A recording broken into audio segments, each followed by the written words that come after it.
जानवर में वो प्रश्न होते ही नहीं हैं जो मनुष्य में होते। जानवर के लिए तो कोई प्रश्न ही नहीं होता, वो सिर्फ जीता है।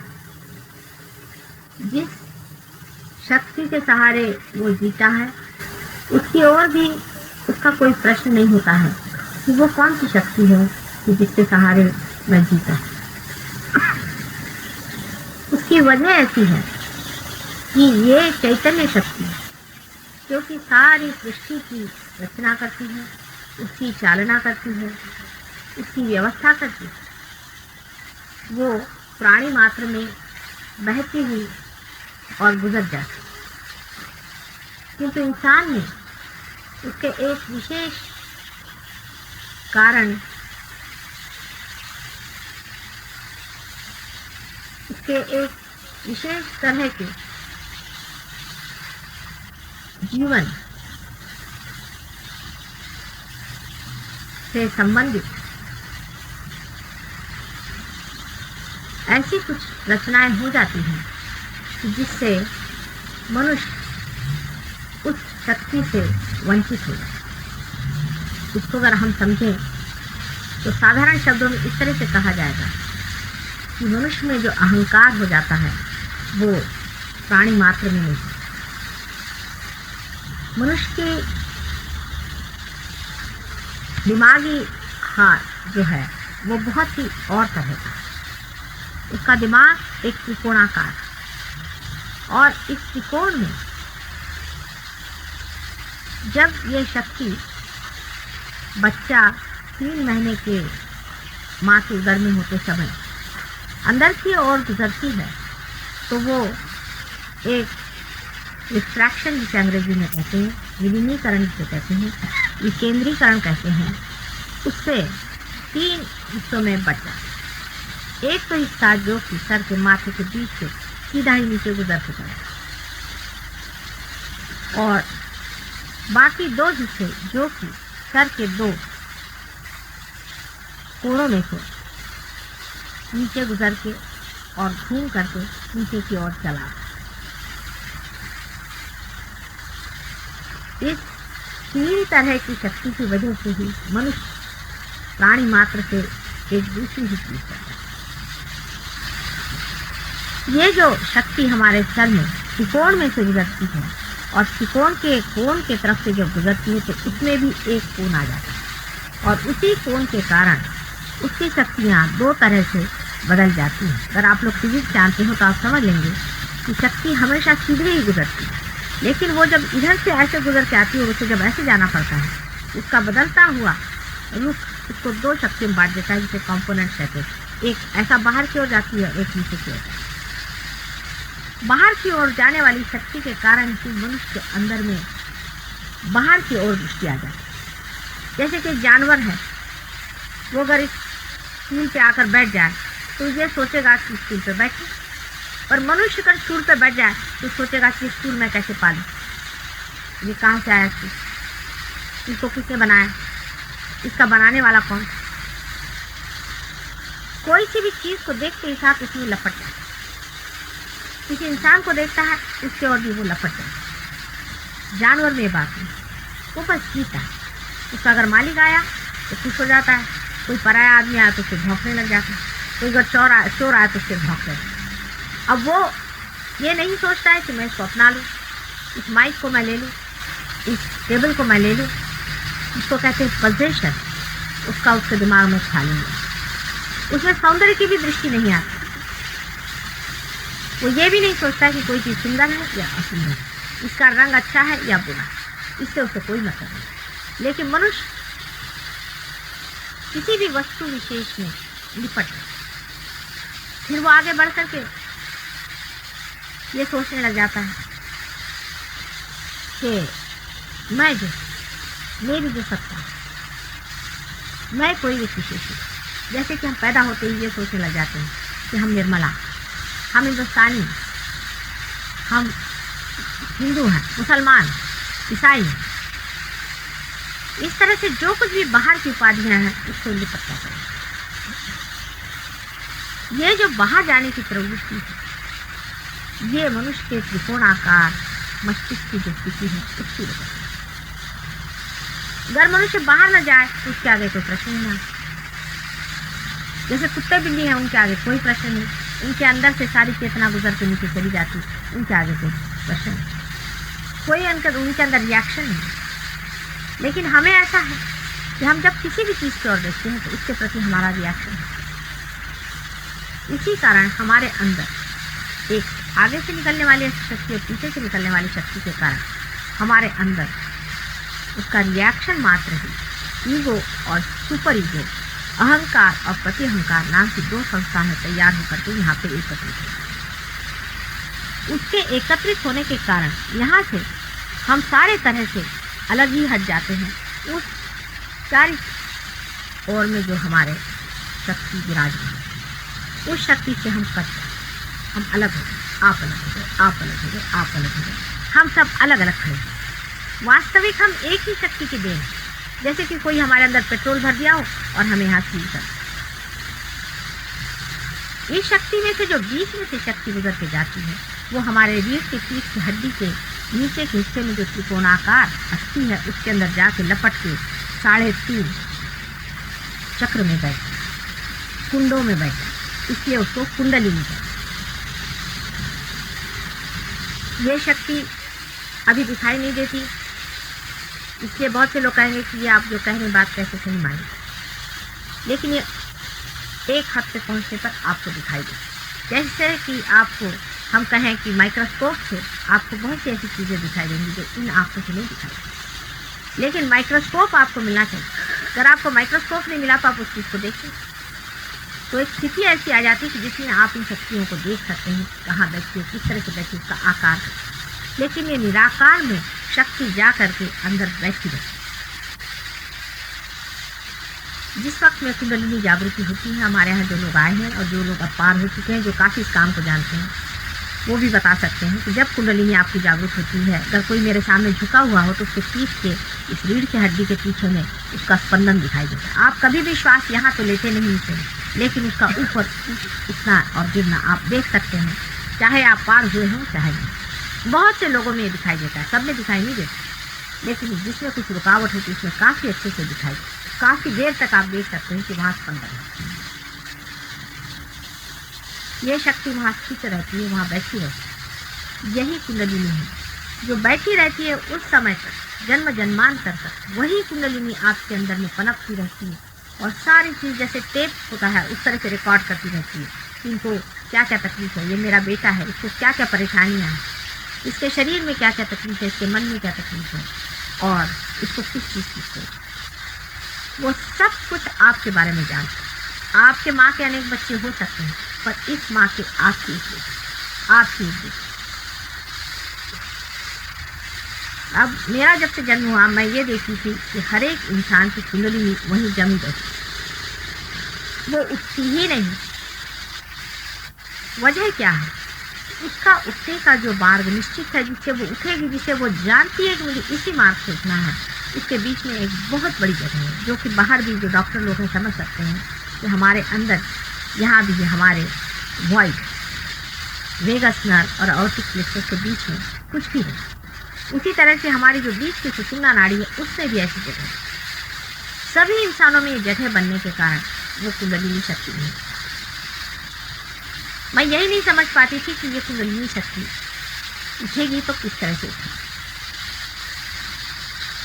उस गैप को भरने का इलाज जो ढूंढा गया है वही सहज योग। ये जब कुंडलिनी शक्ति उठती है तो ये ऊपर जा करके और फिर से उसी मार्ग से ऊपर जा करके आपको एकाकार कर देती है उस शक्ति से जो कि हमारे चैतन्य को भरती है। जैसे कि आप समझ लीजिए कि पेट्रोल हमारे अंदर पहले भरा गया था, उसके बाद उसे हमने इस्तेमाल कर दिया, हमारे बाहर जाने की प्रवृत्ति से हमने उसे इस्तेमाल कर दिया। अब नया पेट्रोल भरने के लिए फिर से ये कैप खुल गया है और उसके लिए कुंडलिनी ही उसे खोल देती है और ऊपर से ग्रेस के रूप में वो आपके अंदर में शक्ति पूरी समय दौड़ते है। जब ये चीज़ घटित हो जाती है उस वक्त आपको ऐसा लगता है कि आपके हाथ के अंदर से कोई शक्ति है। अब आश्चर्य की बात है कि शुरू से जब से चैतन्य शक्ति अपना कार्य कर रही है, तब से जड़ शक्ति और चैतन्य शक्ति दोनों शक्तियां साथ साथ। जैसे कि एक पेड़ है, पेड़ के अंदर उसकी चैतन्य शक्ति है, लाइफ है, तभी तो ना वो पनप रहा है। लेकिन आप उसे देखते नहीं, देख रहे हैं आप सिर्फ पेड़ का बढ़ना, माने जड़ शक्ति का काम आप देख रहे हैं। चैतन्य शक्ति हमेशा जड़ शक्ति को चलाती है, रेगुलेट कर और अपना काम करती है। लेकिन वो पहली मर्तबा जब आप रियलाइज होते हैं तब वो दिखाई देती है, तब उसका प्रादुर्भाव होता है मैनिफेस्ट। पहली मर्तबा आपके अंदर से बहने तब लगती है जब ऊपर से उसका प्रवाह खुल जाता है और अंदर से आने लगती है, हाथ में ठंडे ठंडे वाइब्रेशन आते। लेकिन आप स्वयं उस दशा में पहुंच जाते हैं जहाँ निर्विचारिता स्थापित हो जाती है, अंतर्मोह स्थापित। अगर यहाँ कोई साइकोलॉजिस्ट हो तो समझ सकते हैं, वो इसको यूनिवर्सल अनकॉन्शियस कहते हैं। कोई भी जादू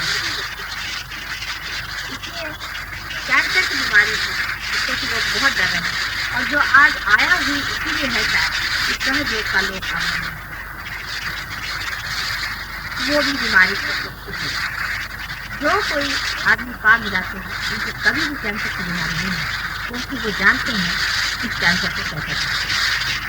बहुत से लोग ये भी कहते हैं कि बड़े बड़े लोग थे जैसे कि रमन महर्षि थे, उनको कैंसर हो गया था, रामकृष्ण परमहंस को कैंसर हो गया था, लेकिन उनको कोई बताने वाला नहीं था कि कैसे। इस वाइब्रेशन के बारे में भी बहुत कम लोगों ने लिखा है, और सबसे तो कमाल ये है कि सिर्फ आदि शंकराचार्य ने ही इसके बारे में लिखा, लेकिन जो अपने को बड़े हिंदू भी कहलाते हैं वो आदि शंकराचार्य से लिखे। आदि शंकराचार्य ने सिवाय सहज योग के और कोई बात नहीं। उन्होंने यही कहा कि न सांख्य न योगे, सांख्य से योग से किसी भी चीज से परमात्मा को नहीं पाया जाता, वो सहज में ही हो जाता, अपने आप ही स्पॉन्टेनियस ग्रोथ होता है योग का। और उन्होंने कोई जाति वाति बनाई नहीं, वो भी ये कह गए कि 3 तरह के संसार में लोग। एक तो ये कि जो बहुत ही निम्न श्रेणी के होते हैं, इनकी बुद्धि खास नहीं होती है, जो पूरी तरह से अभी पूरे ह्यूमन बीइंग डेवलप नहीं, माने समझ लीजिए ये माइक है, ये अगर पूरी तरह से अभी मशीन तैयार नहीं हुई है तो इसका मेन से कनेक्शन लगाने की कोई ज़रूरत भी नहीं और फ़ायदा भी नहीं। इस तरह के जो लोग हैं वो भक्ति रस में पड़े रह सकते, उनका कुछ फ़ायदा नहीं।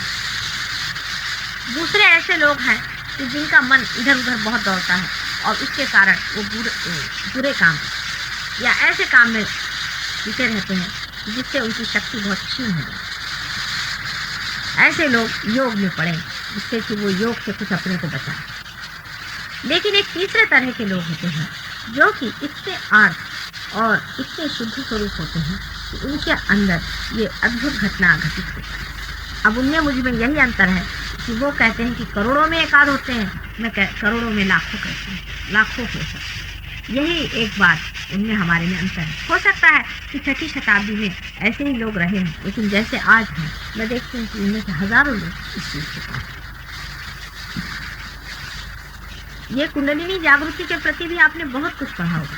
अगर आप उस किताबों को पढ़े हो तो शायद आप यहाँ ना आते, क्योंकि उसके बारे में ऐसा बताया कि कुंडलिनी की जागृति की तो बदन में बड़ी बड़ी फुंसियाँ निकल आती हैं या बड़ी आँख सी होती है। कोई लोग कहते हैं कि उसमें आदमी पागल हो जाता है, दुनिया भर की चीज़ें लोग कहते हैं, इसमें ऐसा कुछ ही नहीं है। लेकिन वास्तविक ये लोग जिसको कुंडलिनी जागृति कहते हैं, ये कुंडलिनी की जागृति नहीं है, वो कुंडलिनी को नाराज है। क्योंकि जब कुंडलिनी मध्य मार्ग से उठती ही है और उठती रहती है, इसको और जगह से किसी भी तरह से हम अगर उठाने का प्रयत्न करें तो वो गलत होगा। मध्य मार्ग से वो तभी उठ सकती है कि ऐसा ही आदमी जो संपूर्ण परमात्मा के चैतन्य स्वरूप प्रेम को ही बांटता है, वही उस जगह को भर सकता है जो मनुष्य के बीचों बीच में जाए। वास्तविक ऐसे लोग बहुत कम हैं थे, हम तो कहेंगे अब बहुत लोग ऐसे हो गए हैं। इन्हीं लोगों को रियलाइज करना चाहिए जिनके अंदर से चैतन्य शक्ति है। जब ऐसे ही लोग आपको जागृति जो देंगे, जो पार हो गए हैं, जो रियलाइज हो गए हैं, तब आपको कभी भी कुंडलिनी का कोई सा भी प्रादुर्भाव दिखाई नहीं देगा, जैसा कि लोग बताते हैं। बिल्कुल तथाकथित है ये बात, इस तरह की घटना घटित होती है। हमारे सामने अब हजारों लोगों की जागृतियाँ हुई हैं। बम्बई शहर में 10,000 कम से कम लोगों की जागृति हुई है और पार भी करीबन 3,000 से ऊपर लोग, 4,000 करीब, कहते हैं 3 और 4 के बीच में लोग पार हैं। लेकिन किसी भी आदमी को इस तरह की तकलीफ होती है हमने देखा नहीं, जैसा हुआ नहीं।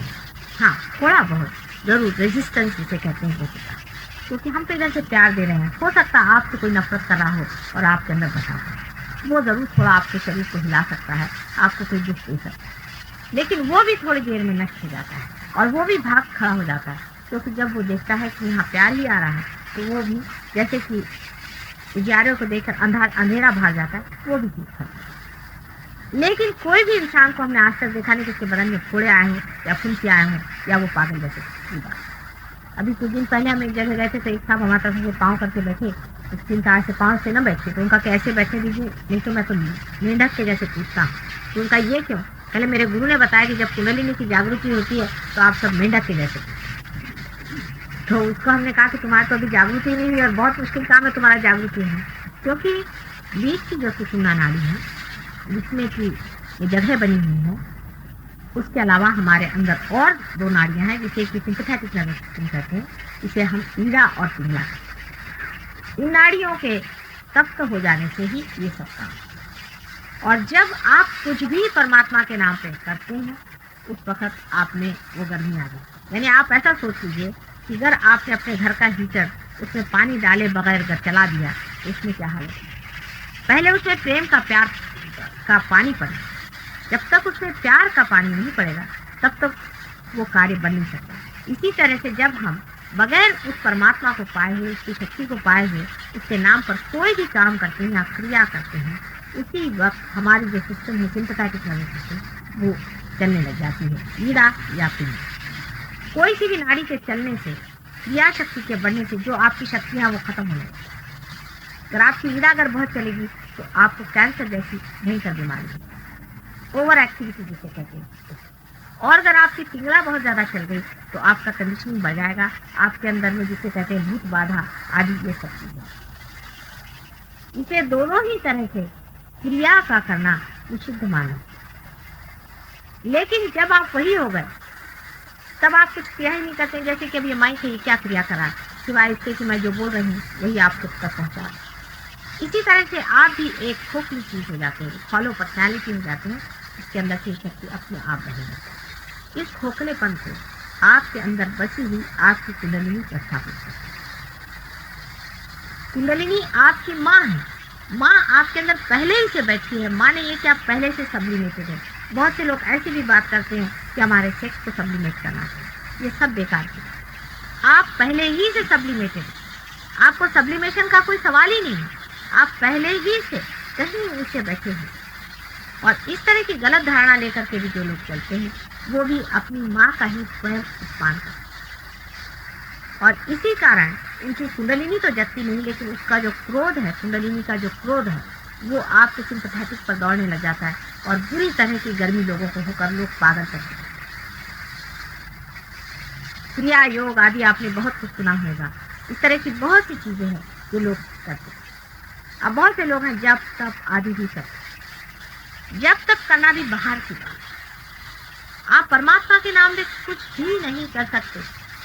यहाँ क्या कि आप इतना भी सोच लें कि हम कुछ भी जीवन कार्य कर ही नहीं सकते। मनुष्य अपनी भ्रम में ही ये बात सोचता है कि मैं कुछ कर सकता। बिल्ली कुत्ते कुछ ऐसा सोचते हैं, हम वही कर सकते हैं जो मरा हुआ काम। जैसे कि एक पेड़ मर गया तो उससे हमने खंबा बना दिया, इसको खड़ा कर दिया, सब मरी हुई थी, कोई भी चीज़ जीवित नहीं।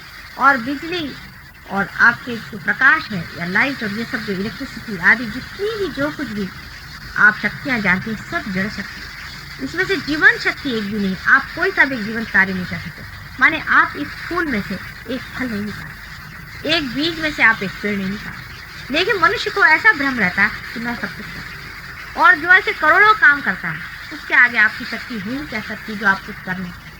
अगर समझ लीजिए कोई बड़ा भारी ऐसा मैग्नेट है जो बहुत शक्तिशाली, और उसके आप एक छोटी सी एक मैग्नेट है, आप कर क्या सकते हैं उसको अपनी तरफ खींचने के लिए, सिवाय इसके कि अपने अंदर जो मैग्नेट है उसको खत्म कर दें।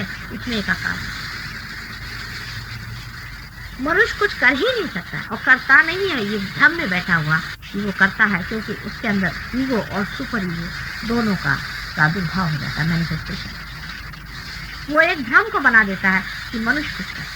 वास्तविक परमात्मा ने आपको उन्हीं के अपने लिए बनाया है। हम ही परमात्मा के शरीर हैं। जैसे कि हमारे शरीर में जो शक्ति बह रही है वो इन इंद्रियों से कार्यान्वित। ये जितनी भी उंगलियां हैं ये हमें शरीर के एक स्वरूप में दिखाई देती, माने जड़ है। हम ही उसके जड़ स्वरूप है जो हमारे अंदर से वो कार्यान्वित हो जाते हैं। वो स्वयं शक्ति स्वरूप है, वो सब कुछ जानते हैं, वो सब कुछ करते हैं, वो सब प्लानिंग करते हैं, वो बारीक बारीक चीज़ को जानते हैं, लेकिन वो निराकार है। वो साकार में हमारे ही अंदर कार्यान्वित। निराकार और साकार का कोई भी झगड़ा नहीं। जब आप कुंडलिनी पर आइएगा तो आपको आश्चर्य होगा कि किसी भी धर्म का किसी भी धर्म से झगड़ा नहीं। हाँ, अधर्म होगा तो होगा। ईसा मसीह ने एक जगह ऐसा कहा है कि those who are not against me are with. कितनी बड़ी बात उन्होंने कह दी कि जो मेरे खिलाफत में नहीं, मैंने जो चैतन्य की खिलाफत में नहीं, वो सब मेरे नहीं। या आप अपने कुंडलिनी में भी देख सकते हैं कि आपकी कुंडलिनी स्वयं न जाने कितने चक्करों में घूम पड़ी। जैसे कि आप पूर्व जन्म में समझ लीजिए मुसलमान रहे हैं, कम से कम हिंदुओं को तो मानना ही पड़ेगा जो कि पूर्व जन्म को मानते हैं। हो सकता है कि आप चाइनीज रहे हों, जिस चीज़ को आप नफरत करते रहे होंगे वही आज आप पैदा भी हुए हैं, क्योंकि उस वक्त आज नफरत करते थे तो आज आप इस जन्म में हो सकता है कि आप उसको इसलिए पा गए हैं कि जाने जिसको आप नफरत कर रहे थे वो बात इतनी बुरी। अगर पहले जन्म में आप में बड़ा ही अस्तित्व हो, परमेश्वर पे अत्यंत अटूट विश्वास हो कि हाँ परमात्मा है और आपको परमात्मा नहीं मिला और आपने इसी से अगर खुदकशी कर ली तो इस जन्म में जरूरी है कि आप नास्तिक हो। आप चाहे नास्तिक हो चाहे आस्तिक हो, परमात्मा तो है ही। उनको मानने न मानने से वो मिटते थोड़ी, और हम होते ही कौन हैं जो उनको मिटा। अगर ये उंगली माने चाहे नहीं माने, इसके अंदर शक्ति है, इससे कुछ फर्क नहीं पड़ने वाला। और इसका मानना न मानना, उसका कोई माना भी क्या है, कोई अर्थ भी क्या है। इसको तो सिर्फ यही चाहिए कि इसके अंदर से जो शक्ति चल रही है, जो इस बुद्धि से कनेक्टेड है, वो जो भी कह रही है, जो भी करा रही है, उसे सीधे सीधे करें। इसमें राधा जी का एक बड़ा सुंदर उदाहरण है। यहाँ पे राधा जी के प्रेमी बहुत बैठे हैं, इसलिए मैं बताना चाहती हूँ। एक बार राधा जी को कृष्ण की मुरली से बहुत ईर्ष्या हुई, तो उन्होंने कृष्ण से कहा कि इस मुरली में क्या विशेषता है जिसको तुम अपने मुख में हमेशा लगाए रहते हो। तो उन्होंने कहा तुम उसी से जाके पूछो। तो उन्होंने मुरली से पूछा तुम्हारी क्या विशेषता है जो तुम हमेशा उसके मुख में लगे रहते हो। तो मुरली ने कहा कि अरे पागल, तुझे नहीं मालूम कि मेरी कोई विशेषता नहीं, यही तो मेरी विशेषता है। मैं पूरी तरह से खोखली हो गई हूँ, इसीलिए तो मुझे बजाता है। अगर मैं कहीं भी खड़ी हो गई तो उसका तो सारा राग ही खराब जाएगा। मैं पूरी खोखली हो गई हूँ। तो कहते हैं कि राधा जी ने कृष्ण से कहा था कि अगले जन्म मुझे तू अपनी मुरली बन दे। इसी तरह से हम भी एक खोखले हो जाते, पर खोखले होने का मतलब ये नहीं कि आप कार्य से चूक जाते। बहुत से लोग कहते हैं कि हमारी जिम्मेदारी है, वास्तविक आपकी कोई जिम्मेदारी है नहीं, लेकिन लोग कहते हैं कि हमारी जिम्मेदारी है क्योंकि गलत फहमी में बैठे हैं। जैसे कि हम इस छत्र के नीचे बैठे हुए और ये खंबे इसको पकड़े हैं। अगर कोई अज्ञानी हो तो अपना हाथ भी उसे बेकार में लगाए रखे तो मैं इसको पकड़े। लेकिन जो ज्ञानी है, जो जानता है कि इसके लिए खंबे खड़े हुए हैं संभालने वाले, हम कौन हैं। उसी तरह से जब तक अज्ञान रहता है तब मनुष्य ये सोचता है कि मैं ही सब चीज़ का जिम्मेदार हूँ और वो काम करने का है। और अगर मैं इस झंझट में पड़ गया तो मैं कोई साधु सन्यासी और ये हो जाऊंगा और मैं कुछ काम ही नहीं कर पाऊंगा। वास्तविक आप तभी ठीक से काम कर सकते हैं जब आप विचारों से पड़े, क्योंकि आपके अंदर की शक्ति इतनी अद्वितीय है और इतनी गहन है और इतनी ही ज़्यादा शक्तिशाली है कि जैसे ही वो आपके अंदर से बहने लग जाती है, आपके तो चार चांद लग जाते हैं। आपके बातचीत में, बोलने में, हर एक चीज़ में आप एक कमाल का जौहर दिखाते। लोग आश्चर्य में हो जाते कि कैसे शुरू होता है। अब यहाँ मिस माणिकलाल बैठी, इन्हीं का उदाहरण हम आपको बता रहे हैं कि जब से इनकी जागृति होकर ये पार हुई, इनकी लेखनी से ऐसी ऐसी चीज़ें होती हैं कि ये खुद कहती हैं मुझे लगता है मैं लिख ही नहीं रही, क्या होगा। ऐसे ऐसे लोग जो साधारण भी कविता नहीं कर पाते थे, जब वो लोग पार हो गए उसके बाद वो ऐसी ऐसी कविता करते हैं। एक लड़की थी, एक साधारण आर्टिस्ट, बिल्कुल साधारण, मैं घर में बैठ के कुछ रंगमंग खेला करती। उसके बाद वो जब पार हो गई, उसके बाद उसके एग्जीबिशन होने लग गए और लाखों रुपया उसने कमाए।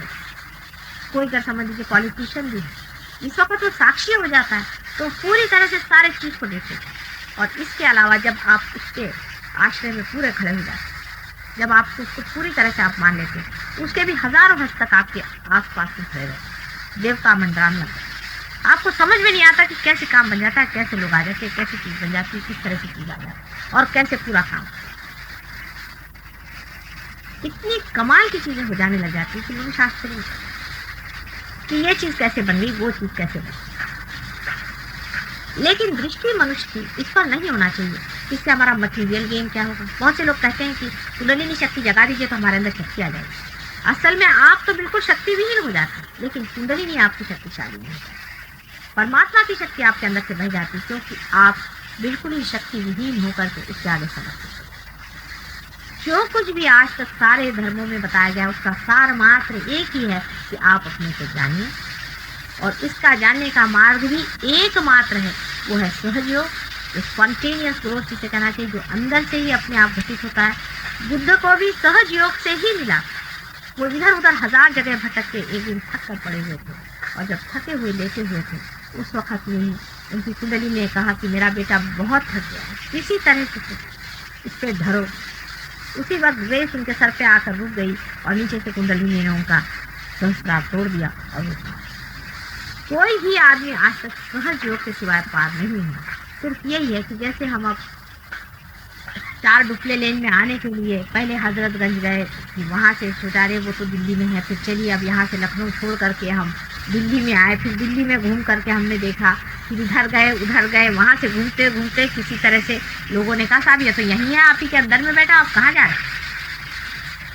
तो लोगों ने सारा घूमना हमारा देखा कि ये तो पहले वहाँ गए थे, फिर वहाँ से वहाँ गए थे, फिर जापान गए थे, फिर वहाँ चाइना गए थे, फिर वहाँ से घूम घाम के फिर यहीं मिले। वो सारे घूमने घामने में जो गड़बड़ हो गई थी वो अभी भी लोग पकड़े हुए हैं, लेकिन जिससे पा लिया है वो अधिकतर समाधिस्थ हो जाता है। इसका उदाहरण, सबसे अच्छा उदाहरण हमारे ज्ञानेश्वर जी हैं। जब उनकी कुंडलिनी जागृत हुई, जब 6ठा अध्याय लिखा तब उनकी जागृत हुई, और जब वो पार हो गए तब तक उनकी ज्ञानेश्वरी पूरी हो गई थी। इस वक्त उन्होंने समाधि ले ली, क्योंकि जब पा लिया तब इतनी खोज सब व्यर्थ नहीं पा ली। अब इतना जो कुछ लिख दिया सब बेकार न हो जाए, समाधि ही ले लो तो सारी ही खोज व्यर्थ हो जाती है। लेकिन व्यर्थ कुछ भी नहीं होता है, खोज से ही आदमी उस दशा में पहुंच जाता है जहाँ उसे पाता है। ये खोज ही है। कुंडलिनी आपके साथ खड़ी खड़ी सारी ही चीज रिकॉर्ड करती है।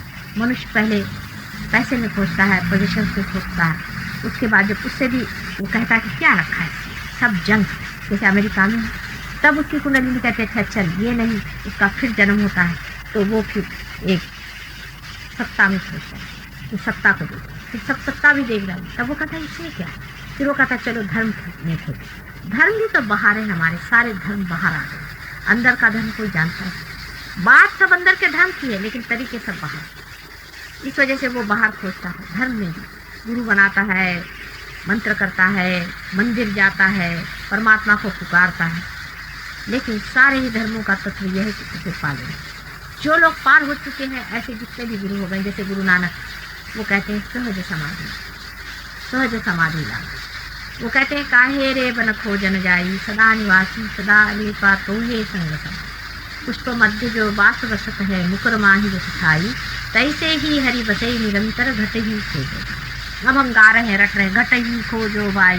ये तो ऐसा ही हुआ कि किसी डॉक्टर ने प्रिस्क्रिप्शन दिया कि तुम अनासिन ले लो, तुम्हारे सर दर्द हो रहा, तुम रख रहे हैं अनासिन ले लो, अनासिन ले लो। लेगा कब? अगर पेशेंट लेगा ही नहीं, उसका सर दर्द जाएगा। घट के अंदर खोजने का मतलब ये है कि घट के अंदर स्थापित हो जाना, तो खोजा नहीं जा सकता, अपने आप ही हो जाता है जब आपका समय आ जाता है। और हजारों लोगों का समय आता है, जो आप लोग यहाँ बैठे हुए हैं, आप अपना पूर्व जन्म जानते हैं। हजारों सालों की ये खोज है जो आपको यहाँ लाई, इसके कारण आप अपने ही अधिकार में पा लेते हैं। हम तो कुछ यहाँ कर नहीं रहे। जैसे समझ लीजिए कि आप बैंक में जाते हैं और अपना चेक आप उनसे पैसा मांग लें, उनको देना ही पड़ेगा, नहीं जाएंगे। अगर आपको हम रियलाइजेशन नहीं दें तो हम जाएंगे? हाँ, देना ही पड़ेगा, होना ही पड़ेगा, क्योंकि आपका अधिकार है। आप जो भी पा रहे हैं अपने अधिकार है। आपकी इच्छा ही नहीं होगी जब तक आपका स्वयं इतना अधिकार नहीं। आपकी इच्छा के बगैर कोई सा भी कार्य नहीं। लेकिन हमको एक बात जरूर जान लेनी चाहिए कि हम क्या असलियत चाह रहे हैं या नकलियत चाह रहे हैं। आपको कुंडलिनी जानती है, आपको वो सब कुछ जानती है आपके बारे में, लेकिन आपकी स्वतंत्रता की वो इज्जत है कि अपनी स्वतंत्रता में जिस दिन आप ये तय कर लें कि हम परम चाहते हैं, उसी दिन कुंडलिनी आपकी सही है। उसी दिन आपका सहस्त्रार टूट जाएगा कि हमें और कोई चीज़ नहीं, हमें सिर्फ परम ही चीज मांगे। हमें शरीर का सुख नहीं चाहिए और कुछ नहीं चाहिए। हम उसी परम पिता परमात्मा परमेश्वर, उसी छत्र छाया में अपने को जागते हैं पाए। ये जिसने एक बार सोच लिया वो पाए। कुंडलिनी के बारे में आपको अगर कोई सवाल हो तो आप मुझसे पूछें। कुंडलिनी विषय तो बहुत बड़ा है और इसका इतना कुछ, अब यहाँ पर जो कुछ लोग हैं, 2-4 लोग ऐसे आए हुए हैं हमारे साथ में कि जो रियलाइज ही नहीं है, लेकिन उस दशा पे रियलाइज है, इस जगह पहुँचे कि वो दूसरों को रियलाइजेशन दे। जैसे आप पार होते हैं, आप स्वयं आपके इशारे पर कुंडलिनी नाचते, इशारे पर आप खुद महसूस करेगा हजारों आदमियों के आप ऐसे करके कुंडलिनी नाचते। ये लोग बिल्कुल साधारण तरह से लोग हैं, नॉर्मल लोग हैं, अंदर से आपको उनकी शक्ति का कुछ भी पता नहीं लग सकता है कि कितनी शक्ति है, लेकिन एक इशारे पर इनकी कुंडलिनी उठेगी और ये लोग पार भी करेंगे। ऐसे जिस दिन 1000 आदमी तैयार हो जाएंगे, बहुत बड़ा कार्य हो सकता है और एक नई रेस तैयार होगी, एक नए तरह के लोग, एक नई संस्था ऐसी कि जो अंदर से इस चीज को पाए हैं, बाहर ढको के ढो पैसों से नहीं चला, अपनी अपनी अंदर की आर्तता से, अपनी अपनी परमेश्वर की लगन से ही पाई हुई इस चीज के जो लोग हैं, इनकी आयु 90 साल से तो किसी की कम नहीं है। साक्षी स्वरूप आदमी जो होता है, उसकी कितनी भी देन हो, उसमें कितने ही पावर्स हो, कुछ भी हो, लेकिन वो उससे अहंकार में कभी नहीं, उसको अहंकार नहीं, क्योंकि वो जब भी देता है कहता मेरे अंदर से जा रहा, ये हो रहा, ये चल रहा है, इनका नहीं चल रहा, इनका चल रहा है। अब आपका बेटा भी होगा तो भी आप उससे नहीं कह सकते कि हाँ ये पार है। वो तो जब होता है तब वो पता चल जाता है कि हो गया है, अंदर से ऐसे वाइब्रेशन आने लग जाते हैं, आपके भी अंदर वाइब्रेशन आने। अगर आप कहें ज़बरदस्ती साहब इसको कराइए, तो हो नहीं, इसमें कोई रिकमेंडेशन नहीं चल सकता, कोई पॉलिटिक्स नहीं चल सकता, कोई प्रेशर नहीं चल सकता, कोई रिश्ता नहीं चल सकता, कोई पैसा नहीं चल सकता, कोई सा भी फॉल्स जिसके कारण से मिथ्या कोई सी भी चीज़ इसको पकड़ नहीं सकती। सत्य जो है वो है होना और घटित। कोई सा भी कार्यक्रम, कोई सी भी तरीका इसको बनता नहीं, अपने आप ही घटित। लेकिन तो भी अपने मन के और ये दृष्टि जरूर आप रखें कि मनुष्य में अहंकार इतना ज़्यादा है, इतना सूक्ष्मतर है, इससे जैसे ही मैं कहती हूँ कुछ भी नहीं करने का है तो वो चकाचौंध। अगर मैं कहूँ आपको सर के बल खड़ा होना है तो वो ठीक करें, लेकिन जो चीज़ एकदम ही मुफ्त मिलने वाली है और एकदम बगैर किसी इससे मिलने वाली, उस पर मनुष्य का विश्वास नहीं है, क्योंकि वो अपने अहंकार पे बड़ा विश्वास करता है। परमात्मा के अहंकार को जानता है कि वो चाहे तो ऐसी उंगली घुमा करके सारी सृष्टि की दृष्टि बदल देगा, और चाहे तो इस सृष्टि में एक एक छोटे छोटे कण में भी वो जीत जाए।